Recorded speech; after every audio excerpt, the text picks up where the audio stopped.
Kaleshwaram project పై TV9 cross fire programme లో BJP Telangana అధ్యక్షులు రామచంద్రరావు కీలక వ్యాఖ్యలు చేశారు. కాళేశ్వరం ప్రాజెక్ట్ కు బీజేపీ వ్యతిరేకం కాదన్నారు. కాళేశ్వరం ఏటీఎం లా మారిందని ముందు నుండి చెప్తూనే ఉన్నామన్నారు Ramachandra Rao. Kaleshwaram project report commission పూర్తి చేసి ఇచ్చింది. బీజేపీ స్టాండ్ ఏంటి అసలు కాళేశ్వరం మీద? సార్, కాళేశ్వరం యాజ్ ఇట్ ఈస్గా we are not against any projects which is మనం ఇంతకుముందు చెప్పుడు ప్రజలకు మంచి జరిగితే జనం చేయాల్సింది. మేము కాళేశ్వరంలో ఫస్ట్ నుంచి మేము చెప్తున్నాం, దాంట్లో కరప్షన్ జరిగింది, అది ఏటీఎం. మీ ప్రాజెక్టుకు యాక్చువల్లీ మీకు చెప్పండి, మహారాష్ట్ర మా గవర్నమెంట్ ఉండే, మా గవర్నమెంట్తోనే అప్పుడు ప్రాజెక్టు క్లియరెన్స్ తీసుకున్నారు వాళ్ళు.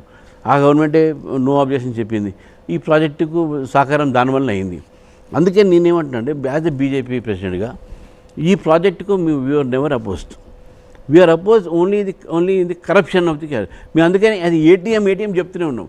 ప్రాజెక్టుకు మేము ఎప్పుడు అగేన్స్ట్ కాము.